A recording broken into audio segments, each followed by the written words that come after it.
6, 7 more fights, and I'm naming names. One of the guys, obviously, you and Shakur got into it on Twitter. You was like, you wanted them 6 or 7. Yeah, he's definitely one of them. For sure? Yeah, he's definitely one of them. Do you think that's going to be your hardest fight? Hell no. Nah? Wow. Because he a good boxer. Like, that's when I look at y'all two as the best in the division. How? Show me something that he did spectacular. Show me something that he did outrageous. Show me. Right, his power not outrageous. Okay. What defense? You think he got defense? He just jumped. You never see him slip no punch. You never see him slip no punch. Go look at it. You see him back up from a lot of people. Back up, move around. He don't got no technique. And his offense is the same thing. Go look at his fights. So you I'll feel probably like put him on game by the time. Hold on, but you feel like it's easy work though. You like. During a heated live interview, Gervonta "Tank" Davis suddenly aimed a bold warning straight at Shakur Stevenson, and within seconds the entire mood shifted. The energy in the room became intense as fans watched two of boxing's most talked about fighters turn a normal conversation into a tense and personal moment. There been any talks with Tank's team? They reached out, but we told them to come back with an offer. And as far as that, we ain't hit nothing since then. Me and him fighting each other, we'll seal the deal on the kings of that division, the kings of this era, the kings of everything. So, like I've been saying it for years, the moment is gonna come, and when it happens, I'll be ready. Why does Shakur Stevenson beat Gervonta Davis? Because that I'm a better skilled boxer. I mastered the art of hitting and not getting hit.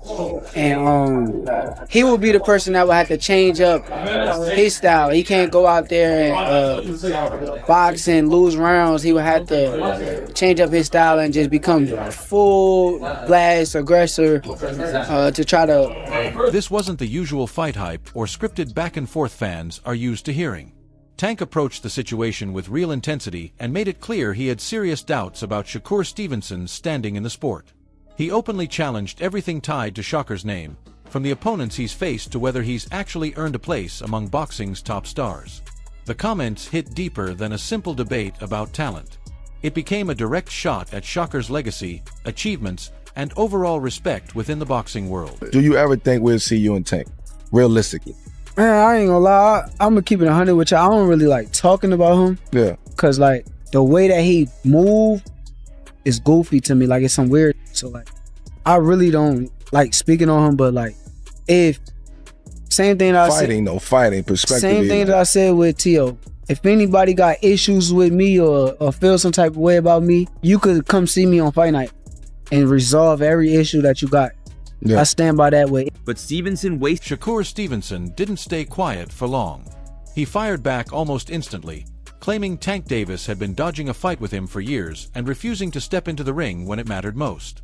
With that response, the pressure quickly shifted onto Tank, and the exchange exploded into a full-blown rivalry between two fighters convinced they run the division. Neither man showed any sign of backing down, and both were determined to win not only inside the ring, but also in the eyes of the fans watching every move. I'm winning that. I got Shakur. Are you saying that because that's your man? You don't like Tank? No. Hey, like I said, I respect Tank. Like, boxing, he's one of the ones. Yeah. we gonna take his personality and personal things out of it. But boxing, he's definitely talented, you know what I mean? And he's definitely got that it. And yeah, he's definitely respected in boxing. But Shakur's a different... What made the situation even bigger was Terrence Crawford suddenly getting involved in the discussion. Crawford openly said this is the type of matchup boxing fans deserve to see happen before the end of the year. And when someone with Crawford's experience and status speaks that confidently about a fight, the boxing world listens closely. He's competed at the highest level for years, so his opinion carries serious weight whenever the conversation turns to elite fighters and major showdowns. That you've left the sport in good hands, and I believe you have as well. What are 3 fights that you want to see happen this year across any division? It's tough to say because there are so many big fights to be made. I would love to see Gervonta Davis versus Devin Haney. I would love to see Fan versus Anaway. I would love to see Shakur versus Tank. Then Mike Tyson added even more. Then Mike Tyson made the conversation even more intense. Tyson gave Gervonta "Tank" Davis major credit, but at the same time hinted at a serious warning for anyone standing across from him. Tyson explained that when Tank is completely focused and mentally sharp, Only a handful of fighters in the sport can truly handle what he brings into the ring.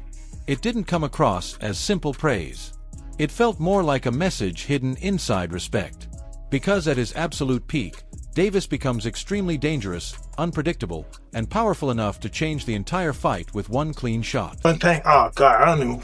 Ooh, it's gonna be interesting because if Shakur handles this guy like he did Lopez, I'm within hell with him. I'm within hell with Shakur, man. If he just handles this guy like he's out the hell with him. No, Mike, somebody gotta give him a fight though, but you gotta be very sophisticated to know how to fight. This is when I know you lost against Shakur. But Shakur Stevenson brings an entirely different kind of danger into the ring. His style is built on timing, patience, discipline, and defensive accuracy that makes him incredibly hard to catch with a clean shot.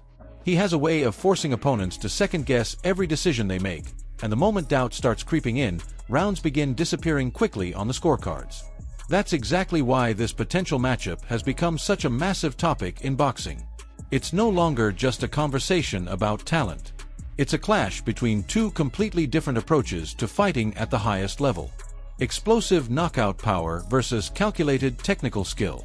Relentless pressure against total control. And at this point, words alone aren't enough to settle the debate. The boxing world wants to see these two finally meet inside the ring and prove everything with their fists. I can really give salute to is Shakur because he grew up with us. You know, that's why I get on Shakur. You know, sometimes he changes his meat. He try to be that tough guy. Big dad. Just keep it real. We grew up together. Me and your grandfather, we cool. You know what I'm saying? But pure boxing. You know what I'm saying? They know Tank is different. You notice they don't say nothing like, you know what I'm saying? If you that dude, you gonna go, you know what I'm saying? They don't do that with Tank, because they know Tank don't play like that. You know that? So if it's beef, you know when it's beef with us. You know what I'm saying? Because we carry it like that. But we try to stay humble. This is a sport. But guys start to run their mouth and forget who they talking to. Right as social media started going crazy over the growing Tank Davis versus Shakur Stevenson rivalry, Timothy Bradley jumped into the conversation with a completely different attitude. He sounded frustrated with all the constant debates and back-and-forth arguments surrounding the fight. Bradley made his opinion crystal clear. If Tank truly feels Shakur hasn't proven himself against top-level opponents, and at the same time people continue questioning Tank for avoiding risky matchups, then there's an easy way to settle everything once and for all. Step into the ring together. No more delays, no more excuses, and no more talking. Bradley's message was direct because in boxing, the fights fans want most are often the ones that take the longest to happen. You know what I mean? I wouldn't mind seeing that. I wouldn't mind seeing more entire Shakur. Gervonta's at 140. That seems to be the biggest name. I want Gervonta Davis to step in the ring and face somebody, dog, already, bro. For real. He'll be back. Like, oh, I know he coming back, dog. But I'm just saying, like, fight Shakur, bro. Fight Shakur. That's all I'm saying, bro. Fight any of these top guys out there, man. And that's it. Because you can say, oh, Shakur ain't fight nobody. Well, shit, if Shakur ain't fight nobody and Tank ain't fight nobody, why don't they? Bradley also pushed the discussion beyond just one potential matchup.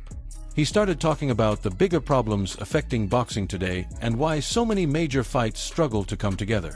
According to him, promoters rarely stay on the same page. New financial influences are changing the business side of the sport, and fighters are chasing huge paydays while the system itself often looks unstable. Bradley described boxing as a sport that constantly swings back and forth between momentum and confusion, and that comparison honestly makes sense. One day, everything feels exciting and united. Then the next day, the entire sport looks scattered with different camps pulling in opposite directions. Still, Bradley eventually brought the focus back to Shakur Stevenson. He reminded everyone that the opportunities for greatness are already available, but fighters have to take control and force those moments to happen. When it comes to Shakur, Bradley made it clear that ability has never been the concern. Stevenson's skills are obvious to anyone watching. The real challenge has always been getting the biggest names to finally agree to the fights fans have been demanding. Bro, that will probably be one of the biggest fights in boxing right now, bro. The biggest fight. Yeah. Box office, it will sell out like this. Yeah. Like that, it'll sell out. Gervonta Tank Davis already operates at superstar level, where every move he makes turns into a major event, yet fans still keep circling back to one big question about who will truly define his legacy inside the ring.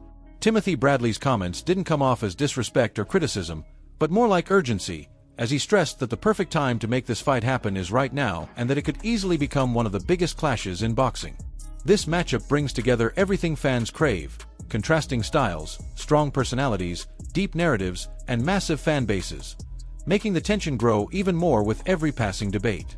The frustrating reality in boxing is that the most logical and exciting fights often take the longest to get made due to negotiations and outside factors. But if both fighters truly stand behind everything they've been saying, then sooner or later the only real way to prove it won't be through words or interviews, but inside the ring where it actually counts. Oh, let me go test that 140. No, he said, I'm going to go to 140 without no tune-ups, and I'm going to face the best guy there, right? And he faced Lopez, and he demolished him like nothing, right? Yeah. So, like, now y'all want to force him to go up to 47 for what? That's his 4th weight class, dog. Kenny Ellis then stepped into the conversation with a more detailed and technical perspective, moving the discussion away from emotions and into pure boxing analysis. He highlighted that although Shakur Stevenson may not rely on overwhelming knockout power, what makes him truly dangerous is his mindset, discipline, and ability to stay calm under pressure. Ellis emphasized that many fans make the mistake of judging fighters only by their punching power while overlooking the importance of ring IQ, timing, and consistency. In his view, Stevenson wins fights by carefully controlling each round, breaking down his opponents mentally, and forcing them into uncomfortable situations where they struggle to find rhythm. He even drew a comparison to Devin Haney, raising the question of whether Haney has ever faced someone on equal physical and competitive terms who could truly test him and push him beyond his comfort zone. He got a little bit of everything, man. He lacks power, but he got heart. His heart is just as big as Tank heart, but he don't have the power to go along with it. But he still, he competitive, man. You know what I mean? And Shakur fights with his heart, and he fights with his mental. Some fighters just fight with their heart. Now, what made Ellis's comments even more notable was that he is connected to Tank Davis's side of the boxing world. So when someone from that circle openly acknowledges Shakur Stevenson's ability, it naturally highlights just how highly his skills are regarded across the sport. At the same time, Ellis didn't sugarcoat the challenge that comes with facing Gervonta Davis. He explained that defeating Tank demands near-perfect execution from start to finish, because one small mistake can completely change the outcome. That's the real danger surrounding Davis. While Shakur may represent one of the most technically refined fighters in boxing, Tank is the kind of puncher who only needs a single opening to turn precision into defeat. Ellis also shifted attention toward Devin Haney, suggesting that he now needs more than just routine wins. In his view, Haney must deliver a clear, statement-level performance rather than narrow decision victories if he wants to separate himself from the rest of the elite pack. With so much talent in the division and so many unresolved debates, Ellis made it clear that fighters today cannot afford to simply win. They have to dominate to truly stand out. So you do believe that that's the key factor of, when, that's my mega fight, Shakur Stevenson and Tank Davis down the line. That's my, like, I got to be there. I got to be backstage with y'all. I have to be there. Like, it's just going to be, it's crazy, when we talk about that fight, you believe that that's the main factor of, being able to fight Tank, to beat Tank. You're going to have to keep him on in some way, somehow. You can't make not one mistake. You can't get hit clean. Because it's going to slow your pace down. Roy Jones Jr. then stepped into the discussion and instantly changed the tone once again. He reminded everyone that boxing is never as predictable as it looks on paper, no matter how technical or controlled a fighter may appear. While breaking down a possible Devin Haney versus Rolando Romero matchup, Roy made it clear that he doesn't see it as competitive unless Romero manages to land something significant early on. In his eyes, that is the whole story of the fight. Either you handle the danger right away or everything can shift within seconds. He described Romero as unrefined but extremely dangerous, a fighter who may not have polished technique but still carries enough raw power to disrupt any opponent's strategy with a single punch. When speaking about Haney, Roy suggested that fans might see a very different version of him if weight issues are no longer affecting his performance. A stronger, fully rehydrated Haney could look more aggressive, more precise, and far more confident in the ring, potentially unlocking a level of performance that many have yet to consistently see from him. Ken roll the kids there. Because if roll the kid is a select the round fight with us. if Rolly can't catch Devin, they're gonna whitewash. But if he catch Devin early and hurt Devin, it could become a 50-50 fight. You understand me? I told you the same thing when he fought Ryan. I told the guy, I compared to about to make a thing, said that I said that Tank will beat Shakur. I said Tank will beat him. I said Tank got the best chance. So I didn't say nobody gonna beat him, but Tank will be one, in my opinion, that have the best chance to beat him. So that being said, man, I think that he should go fight Shakur first, because it's probably bigger money for him. Let Roddy fight Haney to set up. He's a professional. He goes out, he does what's necessary to get the job done, and he cool with that. He ain't trying to give you that over the top. He cool with just going out, doing what he do, getting the job done, staying unbeat. That's what he want to do. He has the right. Now it's your turn to jump into the discussion. If these fights actually get made, who do you see walking out victorious? Can pure technical mastery finally outclass explosive knockout power, or is it just one clean shot away from completely changing everything in an instant? Share your thoughts and predictions in the comments below, because this conversation is still wide open and far from settled. And if you enjoyed the breakdown, make sure to like, share, and subscribe to Boxing Headquarters for more boxing updates, analysis, and future fight coverage. See you next time.